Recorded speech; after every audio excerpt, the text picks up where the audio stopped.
Hola, ¿qué tal? Muy buen día a la hora que se acerquen a este material. Mi nombre es Eric Torres y nos encontramos en el proyecto de Club de Lectura El Baúl del Artista. Agradezco a todas las personas quienes se han tomado el tiempo de observar los videos anteriores. Les invito a que se suscriban al canal de YouTube o bien se integren al grupo de Facebook El Baúl del Artista, donde podrán encontrar los materiales que vamos revisando. Recuerden que pueden hacer sugerencias sobre lecturas que les gustaría escuchar en este espacio o simplemente seguir los videos y compartir los enlaces con el hashtag El Baúl del Artista, de tal manera que este material viaje lo más posible y llegue a donde tenga que llegar. El día de hoy vamos a concluir con la lectura de esta novela, La insoportable levedad del ser, de Milan Kundera. Este es el último fragmento, el fragmento número 14. Y como es habitual, en la descripción de este video dejaré todos los enlaces de los fragmentos anteriores. 3. Karenin parió dos panecillos y una abeja. Miraba sorprendido a su curiosa prole. Los panecillos se comportaban con serenidad, pero la abeja se puso a dar vueltas mareada y después se echó a volar y se marchó. Fue un sueño que tuvo Teresa. En cuanto se despertaron, se lo contó a Tomás y ambos encontraron en él una especie de consuelo. Aquel sueño transformaba la enfermedad de Karenin en un embarazo y el drama del parto en un resultado a la vez ridículo y tierno. Dos panecillos y una abeja. Se apoderó de ella una infundada esperanza. Se levantó y se vistió. Aquí, en el pueblo, el día también empezaba yendo a comprar a la tienda leche, pan, panecillos. Pero esta vez, cuando llamó a Karenin para que la acompañara, apenas si levantó la cabeza. Era la primera vez que se negaba a participar en una ceremonia que antes era el primero en exigir, de modo que se fue sin él. ¿Dónde está Karenin?, preguntó la dependienta, que ya tenía el panecillo preparado para él. Esta vez se lo llevó Teresa en la bolsa. Nada más llegar a la puerta, lo sacó y se lo enseñó. Quería que fuera a por él, pero se quedó acostado sin moverse. Tomás se dio cuenta de lo afectada que estaba Teresa. Cogió el panecillo con los dientes y se puso a gatas delante de Karenin. Se acercó lentamente a él. Karenin lo miraba. Parecía que alguna chispa de interés le iluminara los ojos, pero no se levantaba. Tomás acercó su cara justo hasta la boca de él. Sin mover el cuerpo, el perro cogió con los dientes la parte del panecillo que sobresalía de la boca de Tomás. Entonces, Tomás soltó el panecillo para que Karenin se lo quedase todo. Tomás, que seguía a gatas, retrocedió, se agachó y empezó a gruñir. Simulaba querer pelear por el panecillo. En ese momento, el perro le respondió a su amo con un gruñido. Por fin. ¿Cuánto habían tenido que esperar? Karenin tiene ganas de jugar. Karenin aún tiene ganas de vivir. Aquel gruñido era la sonrisa de Karenin y ellos querían que la sonrisa durase el mayor tiempo posible. Por eso Tomás volvió a acercarse a él a gatas y mordió un trozo de pan que sobresalía de la boca del perro. Sus caras estaban juntas. Tomás sentía el olor del aliento del perro y en la cara le hacían cosquillas los largos pelos que le crecían en el hocico a Karenin. El perro volvió a gruñir y dio un tirón con la boca. Cada uno se quedó con una mitad del panecillo en la boca y entonces Karenin volvió a cometer un viejo error. Soltó su mitad del panecillo y quiso apoderarse de la mitad que tenía su amo en la boca. Olvidó, como siempre, que Tomás no era un perro y tenía manos. Tomás no soltó el panecillo de la boca y levantó del suelo la mitad que Karenin había dejado caer. Tomás, gritó Teresa, ¿no irás a quitarle el pan? Tomás dejó caer las dos mitades al suelo delante de Karenin, que se tragó rápidamente una de ellas y se quedó con la otra en la boca, enseñándola para jactarse ante el matrimonio de que había ganado la lucha. Volvieron a mirarlo y a pensar que Karenin reía y que mientras riera seguiría teniendo un motivo para vivir, aunque estuviera condenado a muerte. Además, al día siguiente pareció mejorar. Almorzaron. Era el momento en que los dos disponían de una hora de tiempo libre y solían sacarlo a pasear. Él lo sabía y siempre correteaba inquieto a su alrededor. Pero esta vez, cuando Teresa cogió la correa y el collar, no hizo más que mirarlos y no se movió. Estaban frente a él, tratando de parecer alegres, por él y para él, procurando levantarle un poco el ánimo. Al cabo de un rato, como si se hubiera compadecido de ellos, se les acercó saltando sobre tres patas y dejó que le pusieran el collar. Teresa, dijo Tomás, ya sé que odias la máquina de fotos, pero hoy deberías cogerla. Teresa obedeció. Abrió el armario para buscar la perdida y olvidada cámara de fotos y Tomás añadió, algún día nos alegraremos de tener fotos de él. Karenin ha sido parte de nuestra vida. ¿Cómo que ha sido? Dijo Teresa, como si la hubiera mordido una víbora. La cámara yacía ante ella en el fondo del armario, pero no se agachó a recogerla. No la llevo. No quiero pensar en que Karenin ya no estará. Tú ya has hablado de él en pasado. No te enfades, dijo Tomás. No me enfado, dijo Teresa sin irritarse. Yo ya me he sorprendido tantas veces pensando en él en pasado. Ya me he tenido que reprimir a mí misma tantas veces y precisamente por eso no cogeré la cámara. Fueron andando sin hablar. No hablar era la única manera de no pensar en Karenin en pasado. No le quitaban los ojos de encima y estaban siempre con él. Esperaban a que sonriera, pero él no sonreía, no hacía más que andar y solo con tres patas. Solo lo hace por nosotros, dijo Teresa. No tenía ganas de pasear.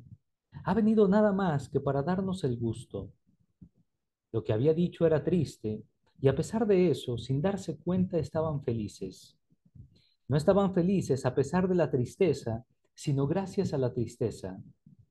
Iban cogidos de la mano y los dos tenían la misma imagen ante los ojos. Un perro cojo que representaba 10 años de su vida. Anduvieron otro poco.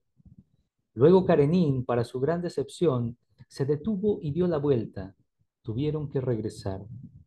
Quizás ese mismo día o al día siguiente, Teresa entró inesperadamente en la habitación y vio que Tomás leía una carta. Al oír que la puerta se abría, dejó la carta junto a otros papeles. Ella se dio cuenta. Cuando salía de la habitación, no pasó desapercibido para ella el que Tomás se metiera la carta disimuladamente en el bolsillo, pero olvidó el sobre. Cuando se quedó sola en casa, lo examinó. La dirección estaba escrita con una letra desconocida, muy prolija, y que atribuyó a alguna mujer. Cuando volvieron a verse, le preguntó, como si nada, si había venido el correo. No, dijo, y la desesperación se apoderó de Teresa. Una desesperación aún mayor porque había perdido ya la costumbre. No, no cree que Tomás tenga alguna amante secreta. Es prácticamente imposible. No dispone de ningún rato libre del que ella no sepa. Pero parece que le queda alguna mujer en Praga y que piensa en ella, aunque no pueda dejarle el perfume de su sexo en el pelo. No cree que Tomás pueda abandonarla por esa mujer, pero le parece que la felicidad de estos 2 últimos años de vida en el campo ha quedado nuevamente degradada por la mentira. Volvió a su mente una antigua idea. Su hogar no es Tomás, sino Karenin. ¿Quién le dará cuerda al reloj de sus días cuando él no esté? Teresa vivía en un futuro sin Karenin, y en ese futuro se sentía abandonada. Karenin yacía en un rincón y se quejaba. Teresa salió al jardín, se fijó en el césped que crecía entre dos manzanos y se imaginó que enterraban allí a Karenin. Clavó el tacón en la tierra y dibujó un rectángulo en el césped. Era el sitio para su tumba. ¿Qué haces?, le preguntó Tomás, que la había sorprendido en aquella actividad tan inesperadamente como ella lo sorprendiera unas horas antes leyendo la carta. No le respondió. Tomás notó que, después de tanto tiempo, volvían a temblarle las manos. Se las cogió. Ella se soltó. ¿Es la tumba de Karenin? No respondió. Su silencio lo enervaba, explotó. Me echas en cara que piense en él en pasado. ¿Y tú qué haces? ¿Ya lo quieres enterrar? Le dio la espalda y se dirigió a la casa. Tomás se metió en su habitación y dio un portazo. Teresa abrió la puerta y dijo, ya que no piensas más que en ti, al menos ahora podrías pensar en él. Estaba durmiendo y lo despertaste. Volverá a quejarse. Sabía que era injusta. El perro no dormía y sabía que se comportaba como la más vulgar de las mujeres cuando pretende herir a alguien y sabe cómo hacerlo. Tomás entró de puntillas en la habitación en la que estaba Karenin, pero ella no quería dejarlo a solas con él. Los dos se agacharon hacia él, cada uno a un lado.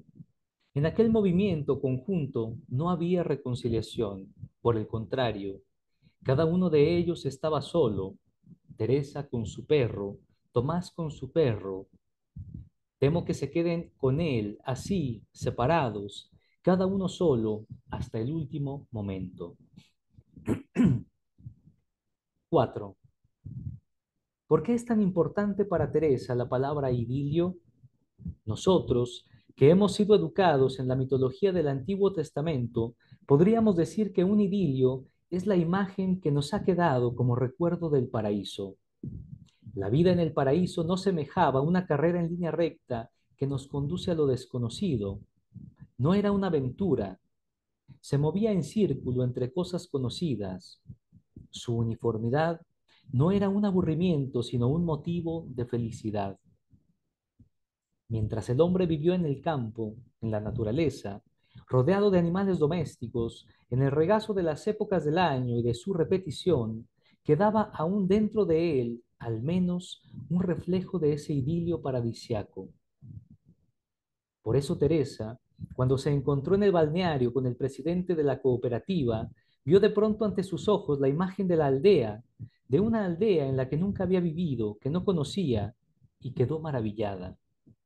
Era como si mirara hacia atrás en dirección al paraíso. Adán, en el paraíso, cuando se inclinaba sobre una fuente, aún no sabía que aquello que veía era él mismo. No habría comprendido a Teresa cuando de niña se ponía ante el espejo y trataba de ver su alma a través de su cuerpo. Adán era como Karenin. Teresa se divertía con frecuencia poniéndolo frente al espejo. Karenin no reconocía su imagen y se comportaba con increíble desinterés y distracción. La comparación entre Karenin y Adán me lleva a pensar que en el paraíso el hombre aún no era hombre. Más exactamente, el hombre aún no había sido lanzado a la órbita del hombre. Nosotros hace ya mucho que hemos sido lanzados y volamos por el vacío del tiempo que transcurre en línea recta. Pero aún sigue existiendo dentro de nosotros una estrecha cuerdecilla que nos ata al lejano y nebuloso paraíso en el que Adán se inclina sobre la fuente y, siendo totalmente distinto de Narciso, no intuye que esa pálida mancha amarilla que ha aparecido allí es en realidad el mismo. La nostalgia del paraíso es el deseo del hombre de no ser hombre.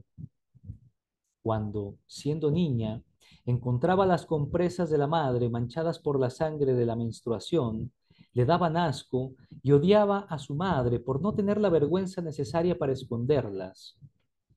Pero Karenin, que era perra, también tenía menstruaciones. Le venían una vez cada medio año y duraban 15 días. Para que no ensuciase la casa, le colocaba entre las patas un gran trozo de algodón y le ponía unas bragas viejas suyas que le ataba ingeniosamente con un cordón al cuerpo. Se pasaba 14 días riéndose de la forma en que iba vestida. ¿Cómo es posible que la menstruación del perro despertase en ella una alegre ternura, mientras que la suya propia le daba asco? La respuesta me parece sencilla. El perro nunca ha sido expulsado del paraíso. Karenin no sabe nada de la dualidad entre el cuerpo y el alma y no sabe qué es el asco. Por eso Teresa siente tan a gusto y serena, por eso Teresa se siente tan a gusto y serena con él. Y por eso Es tan peligroso transformar el animal en machina animata y la vaca en un autómata que produce leche. El hombre corta así el hilo que lo ataba al paraíso, y en su vuelo por el vacío del tiempo ya nada podrá detenerlo ni consolarlo. De la confusa mezcla de estas ocurrencias, crece ante Teresa una idea blasfema de la que no puede librarse. El amor que la une a Karenin es mejor que el que existe entre ella y Tomás. Mejor, no mayor. Teresa no quiere culpar a Tomás ni culparse a sí misma. No pretende afirmar que pudieran quererse más, pero le da la impresión de que la pareja humana está hecha de tal manera que su amor es a priori de peor clase que la que puede ser, al menos en su caso, que es el mejor, el amor entre una persona y un perro. Esa extravagancia en la historia del hombre, probablemente no planeada por el Creador. Es un amor desinteresado. Teresa no quiere nada de Karenin, ni siquiera le pide amor. Jamás se ha planteado los interrogantes que torturan a las parejas humanas. ¿Me ama? ¿Ha amado a alguien más que a mí? ¿Me ama más de lo que yo le amo a él? Es posible que todas estas preguntas que inquieren acerca del amor, que lo miden, lo analizan, lo investigan, lo interrogan, también lo destruyan antes de que pueda germinar. Es posible que no seamos capaces de amar precisamente porque deseamos ser amados, porque queremos que el otro nos dé algo, amor, en lugar de aproximarnos a él sin exigencias y querer solo su mera presencia. Y algo más. Teresa aceptó a Karenin tal como era. No pretendía transformarlo a su imagen y semejanza. Estaba de antemano de acuerdo con su mundo canino. No pretendía quitárselo. No tenía celos de sus aventuras secretas. No lo educó porque quisiera transformarlo, como quiere el hombre transformar a su mujer y la mujer a su hombre, sino para enseñarle un idioma elemental que hiciera posible la comprensión y la vida en común. Y luego, el amor hacia el perro es voluntario. Nadie la fuerza a él. Teresa piensa nuevamente en su madre y todo le da lástima. Si la madre fuera una de las desconocidas de la aldea, es posible que su alegre brusquedad le resultara simpática. Ay, si la madre fuera una persona extraña. Teresa se avergonzó desde su infancia de que la madre hubiera ocupado los rasgos de su cara y confiscado su yo. Pero lo peor era que el antiguo imperativo, ama a tu padre y a tu madre, la obligaba a estar de acuerdo con aquella ocupación y a llamar a aquella agresión amor. La madre no tenía la culpa de que Teresa hubiera roto con ella. No rompió con ella porque la madre fuera como era, sino porque era la madre. Y lo principal, ninguna persona puede otorgarle a otra el don del idilio. Eso solo lo sabe hacer el animal porque no ha sido expulsado del paraíso.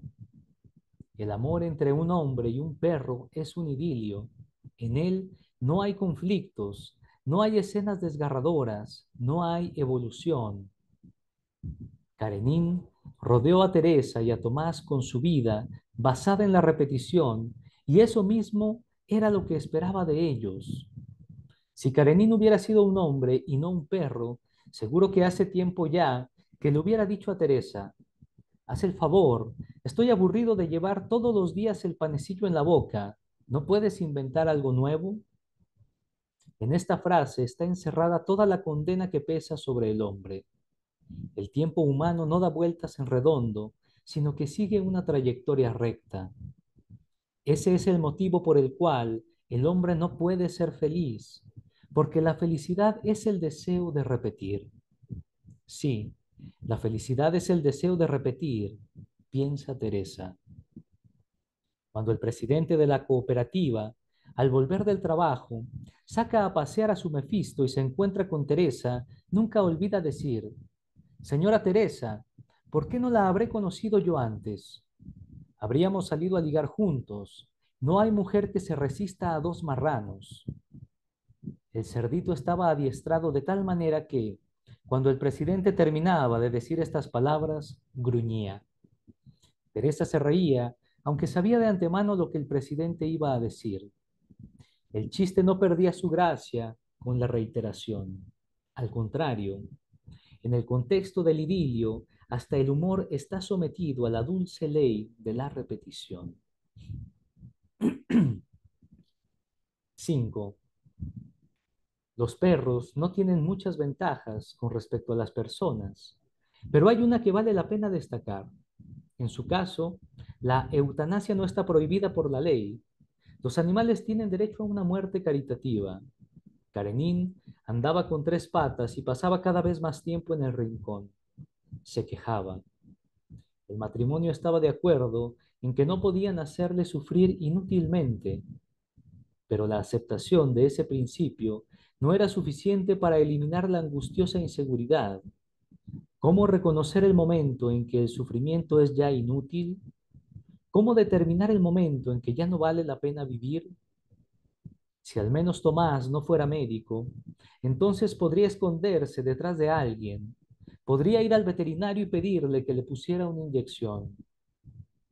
Qué terrible es asumir el papel de la muerte. Tomás insistió durante mucho tiempo en que él no le pondría la inyección, en que llamaría al veterinario, pero después comprendió que podía otorgarle un privilegio que no tiene hombre alguno. La muerte tendrá para él el aspecto de aquellos a quienes quiere. Karenin pasó la noche quejándose. Cuando Tomás lo auscultó por la mañana, le dijo a Teresa, ya no esperaremos más. Era de madrugada. Pronto iban a tener que irse los dos de casa. Teresa entró en la habitación a ver a Karenin. Hasta entonces había estado acostado sin moverse. Ni siquiera había prestado atención a Tomás mientras lo auscultaba. Pero ahora, al oír que se abría la puerta, levantó la cabeza y miró a Teresa. Era incapaz de soportar aquella mirada. Casi la asustaba. Nunca miraba así a Tomás, así solo la miraba a ella, pero nunca con tanta intensidad como esta vez. No era una mirada desesperada o triste, no. Era una mirada de terrible, insoportable confianza. Aquella mirada era una ansiosa interrogación. Toda la vida había esperado Karenin la respuesta de Teresa y ahora le comunicaba, aún con mayor urgencia que nunca, que seguía preparado para oír de ella la verdad.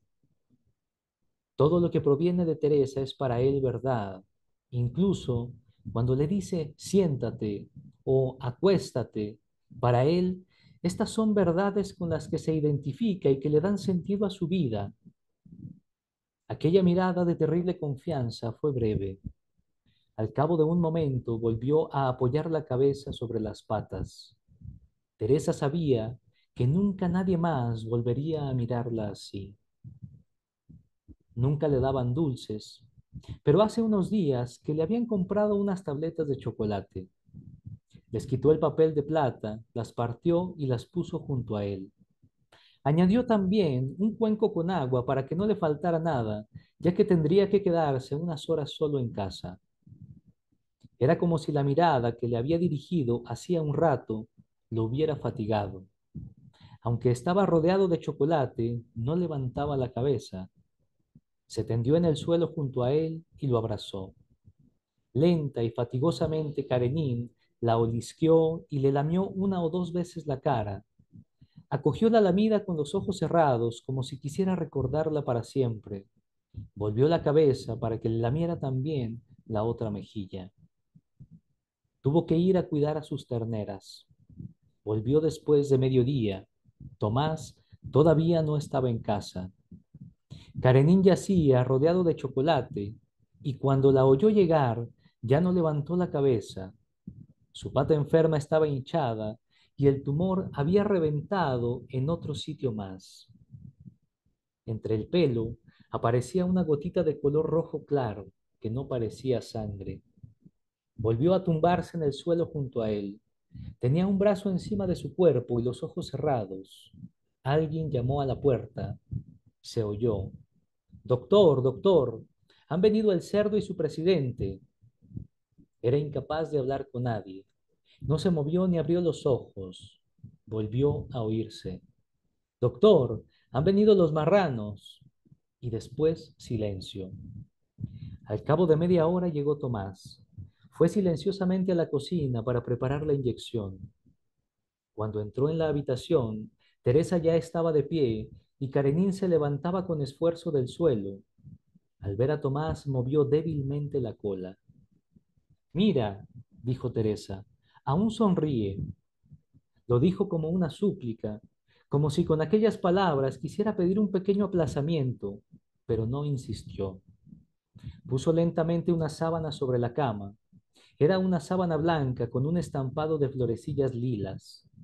Todo lo tenía preparado y pensado, como si se hubiera imaginado la muerte de Karenín con muchos días de antelación. Ay, qué terrible. En realidad, soñamos por adelantado con la muerte de aquellos a quienes amamos. Ya no tenía fuerzas para saltar a la cama. Lo cogieron en brazos y lo levantaron entre los dos. Teresa lo colocó de costado y Tomás le examinó la pata. Buscaba el lugar en que la vena se nota más. Luego recortó en ese sitio el pelo con una tijera. Teresa estaba arrodillada junto a la cama y sostenía con las manos la cabeza de Karenín junto a su cara. Tomás le pidió que le apretara la pata trasera por encima de la vena, que era fina, y hacía difícil clavarle la aguja. Apretaba la pata de Karenín, pero no separaba la cara de la cabeza de él. Le hablaba sin cesar, en voz baja, y él no pensaba más que en ella. No tenía miedo. Le lamió 2 veces más la cara, y Teresa le susurraba: «No tengas miedo, no tengas miedo. Allá no te dolerá nada. Allá vas a soñar con ardillas y conejos, habrá vaquitas y estará Mefisto. No tengas miedo». Tomás le pinchó la vena con la aguja y apretó el émbolo. Karenín dio un pequeño tirón con la pata. Respiró aceleradamente durante un par de segundos y de pronto su respiración se detuvo. Teresa estaba arrodillada en el suelo junto a la cama y apretaba su cara contra la cabeza de él. Los dos tuvieron que ir a trabajar y el perro quedó tendido en la cama sobre una sábana blanca con florecillas lilas. Volvieron por la noche. Tomás salió al jardín. Encontró entre 2 manzanos las 4 rayas del rectángulo que Teresa había dibujado hacía unos días con el tacón. Empezó a cavar allí. Mantuvo exactamente las dimensiones marcadas. Quería que todo fuese tal como lo había querido Teresa. Ella se quedó en casa con Karenín. Tenía miedo de que lo enterraran vivo. Acercó el oído a su hocico y le pareció que oía una respiración muy débil. Se alejó y vio que el pecho de él se movía ligeramente. No, había oído su propia respiración, que le imprimía un ligero movimiento a su cuerpo y le hacía creer que el pecho del perro se movía. Encontró en el bolso un espejito y se lo acercó al hocico. El espejito estaba tan manoseado que creyó que lo empañaba la respiración del perro. «Tomás, está vivo», gritó cuando Tomás volvió con los zapatos embarrados del jardín. Se inclinó sobre el perro e hizo con la cabeza un gesto negativo. Cada uno cogió un extremo de la sábana sobre la que yacía, Teresa por las patas, Tomás por la cabeza. Lo levantaron y lo sacaron al jardín. Teresa notó que la sábana estaba mojada. Llegó a nosotros con un charquito y con un charquito se fue, pensó, y se alegró de sentir en las manos aquella humedad, el último saludo del perrito. Lo llevaron hasta los manzanos y lo depositaron en el hoyo. Se inclinó sobre él y arregló la sábana de modo que lo cubriera por completo. Le parecía insoportable que la tierra, que dentro de un momento iban a echar encima de él, cayera sobre su cuerpo desnudo. Después volvió a la casa y regresó con el collar, la correa y un puñado de chocolate que había quedado desde la mañana intacto en el suelo. Lo tiró todo por encima de él. Junto al hoyo había un montón de tierra fresca. Tomás cogió la pala. Teresa se acordó de su sueño. Karenín parió 2 panecillos y una abeja. De pronto aquella frase le sonaba como un epitafio. Imaginó entre los 2 manzanos un panteón con este texto: aquí yace Karenín, parió 2 panecillos y una abeja. El jardín estaba en penumbra. Era el momento que va del día a la noche. En el cielo brillaba una luna pálida, la lámpara olvidada en la habitación de los muertos.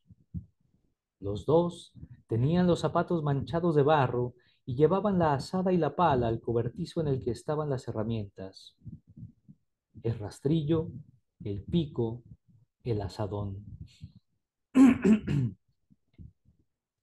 6. Estaba en su habitación. Se había acostumbrado a leer allí, sentado en la mesa. Teresa solía acercarse entonces a él, se inclinaba hacia él, apretaba desde atrás su cara contra la de él. Ese día, al hacerlo, vio que Tomás no estaba leyendo libro alguno. Tenía ante sí una carta y, aunque no fueran más que 5 líneas escritas a máquina, la mirada de Tomás se mantenía fija e inmóvil en ellas. ¿Qué es?, preguntó Teresa, llena de angustia. Sin volverse, Tomás cogió la carta y se la dio. Decía que tenía que presentarse ese mismo día en el aeropuerto de la ciudad más próxima. Por fin, volvió la cabeza y Teresa advirtió que en sus ojos había el mismo horror que había sentido ella. Iré contigo, dijo. Hizo con la cabeza un gesto de negación. La citación solo se refiere a mí. No, iré contigo, repitió. Fueron con el camión de Tomás. Al cabo de un rato llegaron a la pista de aterrizaje. Había niebla. Frente a ellos se perfilaban muy borrosamente varios aviones. Los examinaron uno tras otro, pero todos tenían las puertas cerradas. Eran inaccesibles. Por fin encontraron uno con la puerta abierta y unas escalerillas adosadas que conducían hasta ella. Subieron. En la puerta apareció un auxiliar de vuelo y los invitó a pasar. El avión era pequeño, apenas para 30 pasajeros, y estaba completamente vacío. Avanzaron por el corredor entre los asientos sin perder el contacto entre los dos y sin demasiado interés por lo que, por lo que sucedía a su alrededor. Se sentaron en 2 asientos contiguos y Teresa apoyó la cabeza en el hombro de Tomás. El horror del comienzo se diluía y se convertía en tristeza. El horror es un impacto, un momento de absoluta ceguera. El horror está desprovisto de toda huella de belleza.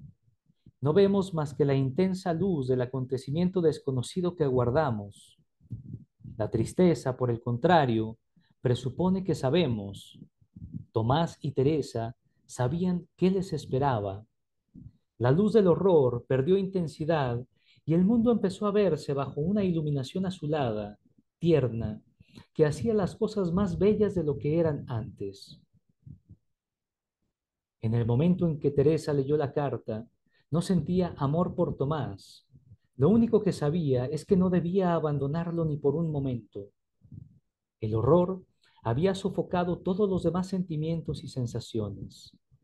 Ahora, cuando estaba pegada a él, el avión volaba en medio de las nubes, el susto había pasado y ella percibía su amor y sabía que era un amor sin fronteras y sin medida. Por fin, el avión aterrizó. Se levantaron y fueron hacia la puerta que les abrió el auxiliar de vuelo. Seguían abrazados por la cintura y se detuvieron en la parte superior de la escalerilla. Vieron abajo a 3 hombres con capuchas y fusiles en la mano. Era inútil dudar, porque no había escapatoria. Descendieron lentamente y cuando pusieron el pie en el suelo del aeropuerto, uno de los hombres levantó el fusil y apuntó. No se oyó ningún disparo, pero Teresa sintió que Tomás, que un segundo antes estaba pegado a ella y la cogía por la cintura, caía a tierra. Lo estrechó contra su cuerpo, pero no pudo sujetarlo. Cayó sobre el cemento de la pista de aterrizaje. Se agachó hacia él. Quería lanzarse encima de él y cubrirlo con su cuerpo, pero en ese momento vio algo extraño. Su cuerpo disminuía rápidamente de tamaño. Era algo tan increíble que se quedó paralizada y como clavada al suelo. El cuerpo de Tomás era cada vez más pequeño. Ya no se parecía en nada a Tomás. No quedaba de él más que algo muy pequeño, y aquella cosa pequeña empezó a moverse y echó a correr y salió huyendo por la pista de aterrizaje. El hombre que había disparado se quitó la máscara y sonrió amablemente a Teresa. Después se volvió y corrió tras aquella cosa pequeña que correteaba, confundida, de un lado a otro, como si retrocediese ante alguien y buscase desesperadamente un escondite.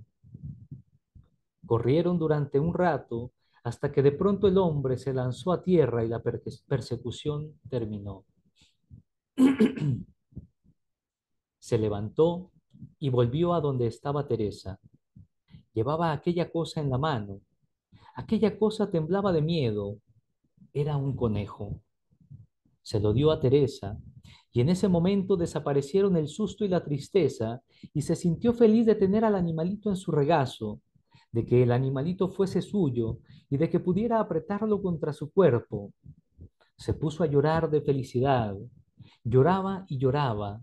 Las lágrimas no la dejaban ver y se llevaba al conejo a la casa con la sensación de que ahora ya estaba cerca del objetivo, de que estaba donde queda estar, en ese lugar del que ya no se escapa. Iba por las calles de Praga y encontró su casa sin dificultad. Había vivido allí con papá y mamá cuando era pequeña, pero ahora no estaban ni mamá ni papá. La recibieron dos ancianos a los que nunca había visto, pero de quienes sabía que eran su bisabuelo y su bisabuela. Los dos tenían la piel arrugada como la corteza de los árboles, y Teresa estaba contenta de ir a vivir con ellos. Pero ahora quería estar a solas con su animalito. Encontró fácilmente su habitación, en la que había vivido desde los 5 años, cuando sus padres decidieron que merecía una habitación propia. Había una cama, una mesilla y una silla. En la mesilla había una lámpara encendida que había estado esperándola todo ese tiempo. Encima de la lámpara se había posado una mariposa con las alas abiertas, en las que estaban pintados dos grandes ojos. Teresa sabía que había llegado a la meta. Se acostó en la cama y apretó el conejo contra su cara. 7. Estaba sentado a la mesa junto a la que solía leer. Ante él había un sobre abierto con una carta. Le dijo a Teresa: recibo de cuando en cuando cartas de las que no he querido hablarte. Me escribe mi hijo. He tratado de que su vida y la mía no entraran nunca en contacto. Y fíjate cómo se ha vengado de mí el destino. Hace unos años lo expulsaron de la escuela. Trabaja de tractorista en el pueblo. Mi vida y la suya no están en contacto, pero corren una al lado de la otra como dos paralelas. ¿Y por qué no me querías decir nada sobre esas cartas? Dijo Teresa, sintiendo dentro de sí un gran alivio. No sé, me desagradaba. ¿Te escribe con frecuencia? De tarde en tarde. ¿Y de qué te habla? De sí mismo. ¿Es interesante? Sí. La madre, como sabes, era una comunista fanática. Hace tiempo que rompió con ella. Se hizo amigo de gente que está en la misma situación que nosotros.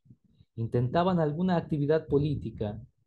Algunos ahora están en la cárcel, pero con estos también ha roto.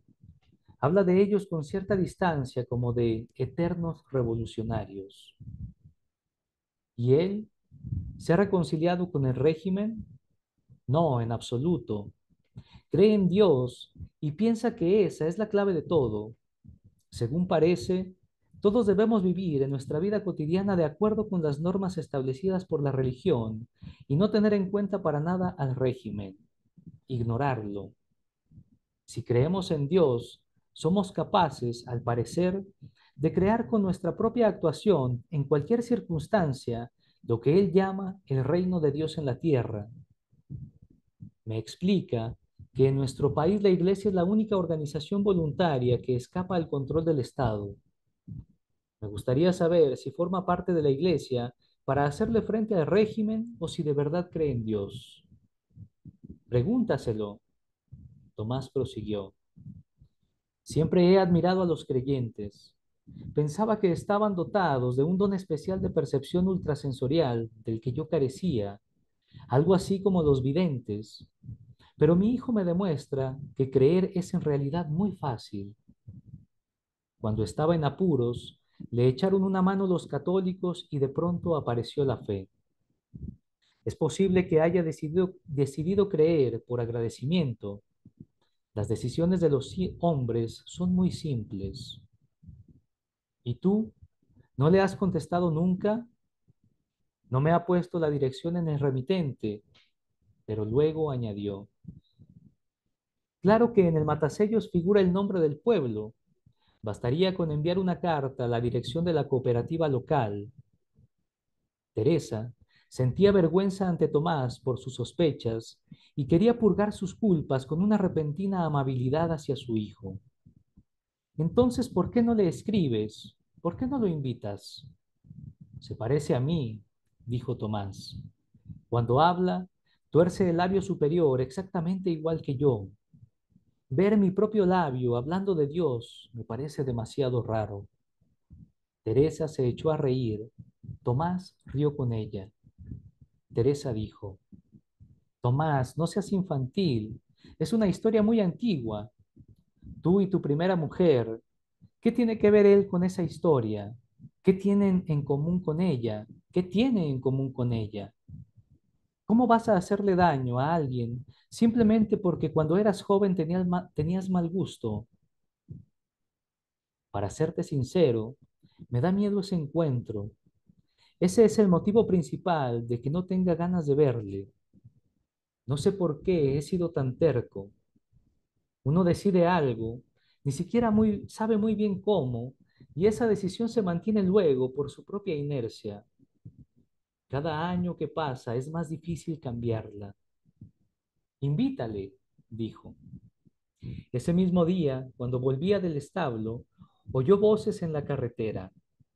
Al acercarse, vio el camión de Tomás.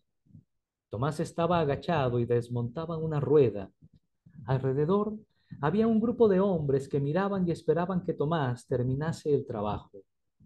Se quedó allí sin poder apartar la mirada. Tomás tenía un aspecto avejentado. Su pelo era canoso y la torpeza con la que actuaba no era la torpeza de un médico que se ha convertido en chofer, sino la de una persona que ya no es joven. Recordó una reciente conversación con el presidente. Le había dicho que el camión de Tomás estaba en un estado deplorable. Lo decía en broma, no era una queja, pero reflejaba una preocupación. Tomás sabe más de lo que hay dentro del cuerpo que de lo que hay dentro del motor, rió. Después, reconoció que había ido varias veces a pedirle a la administración que le permitiesen a Tomás volver a ejercer su profesión en aquella provincia. Comprobó que la policía no estaba dispuesta a permitirlo. Ella se ocultó tras el tronco de un árbol para que ninguna de las personas que estaban alrededor del coche pudiera verla, pero no dejó de mirarle. Los remordimientos le oprimían el corazón. Por su culpa había vuelto de Zúrich a Praga. Por su culpa se había ido de Praga y ni siquiera ahora lo dejaba en paz. Y, mientras Karenina estaba muriendo, ella lo hacía sufrir con sus sospechas. Siempre le había reprochado secretamente que no la amara bastante. Su propio amor estaba para ella fuera de toda sospecha, mientras que consideraba el amor de él como simple amabilidad. Ahora Ve lo injusta que ha sido. Si de verdad hubiera sentido por Tomás un gran amor, habría tenido que permanecer con él en el extranjero. Allí Tomás estaba contento. Allí se le abría la perspectiva de una nueva vida, y a pesar de eso se fue de allí. Es verdad que trató de convencerse a sí misma de que lo hacía por generosidad, para no molestarlo, pero ¿no era la generosidad tan solo una disculpa? En realidad sabía que iría tras ella.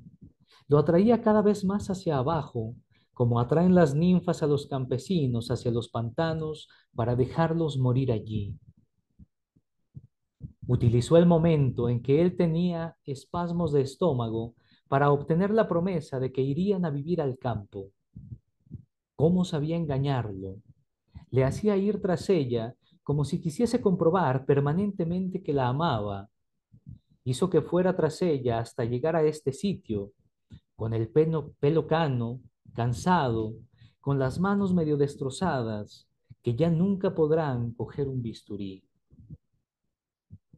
Llegaron a un lugar del que ya no pueden ir a ninguna parte. ¿A dónde podrían ir? Al extranjero nunca les dejarán salir. Ya no encontrarán el camino de regreso a Praga. Nadie les dará trabajo allí y no tienen motivo alguno para irse a otro pueblo.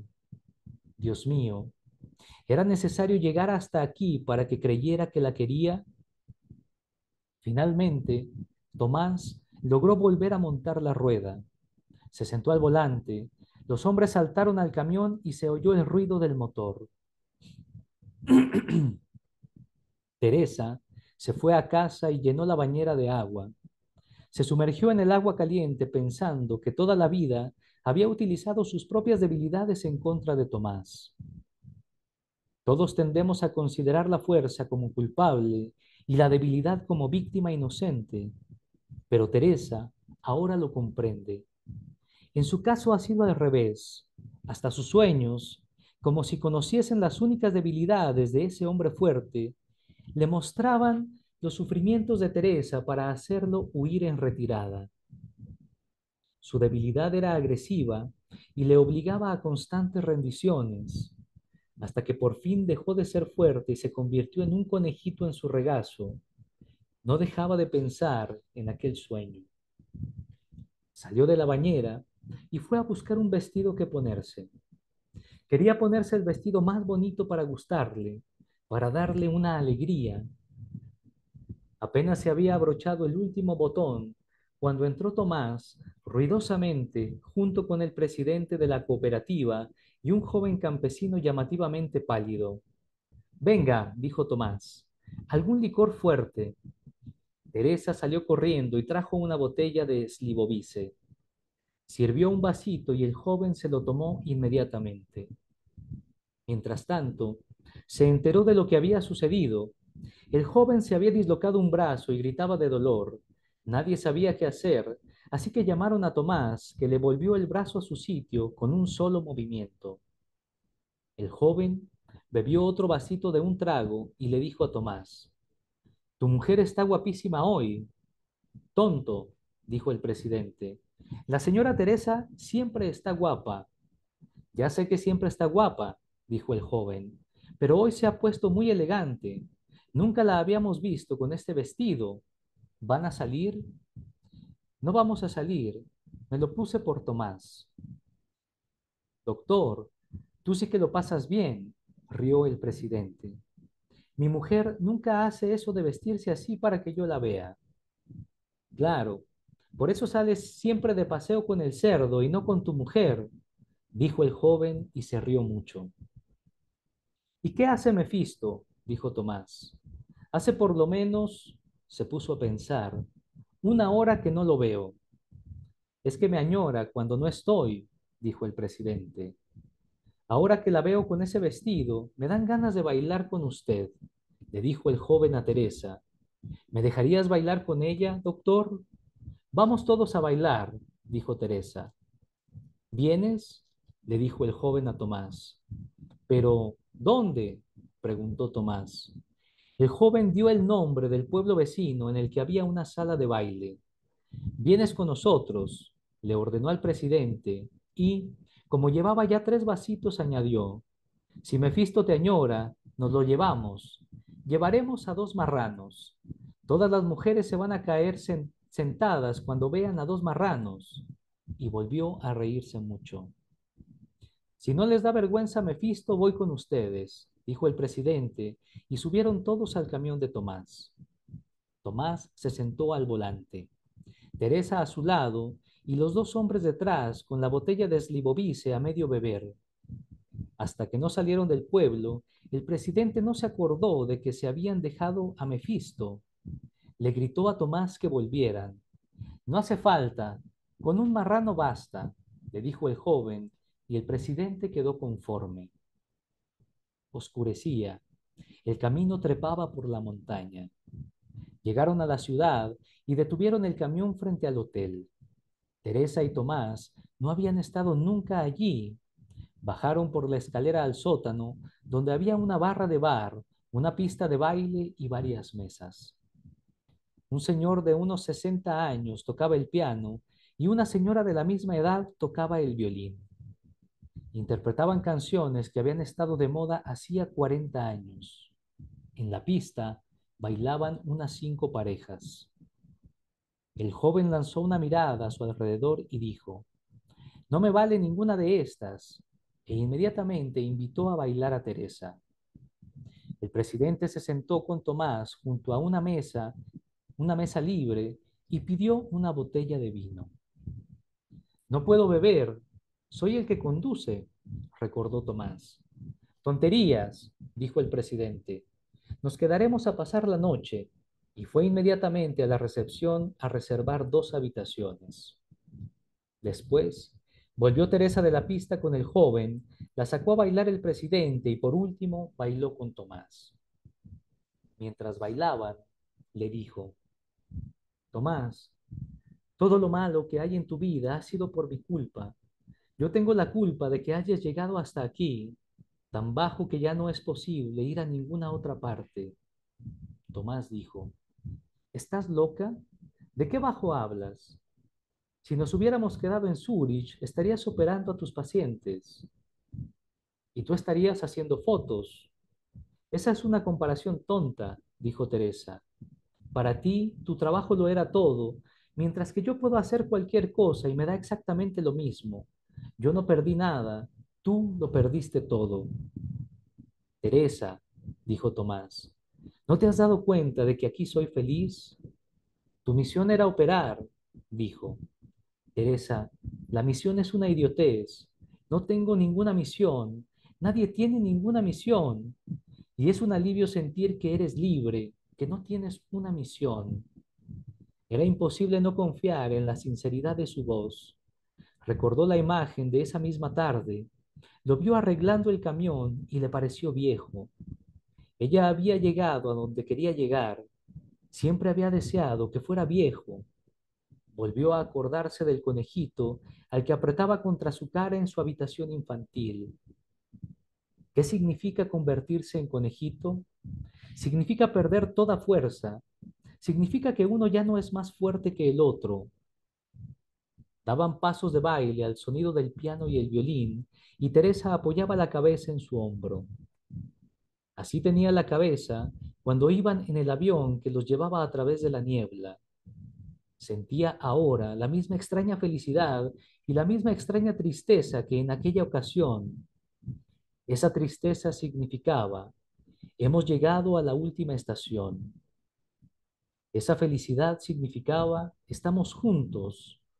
La tristeza era la forma y la felicidad el contenido. La felicidad llenaba el espacio de la tristeza. Volvieron a la mesa. Bailó otras 2 veces con el presidente y una vez con el joven, que ya estaba tan cansado que se cayó con ella en la pista. Después subieron todos y fueron a sus habitaciones.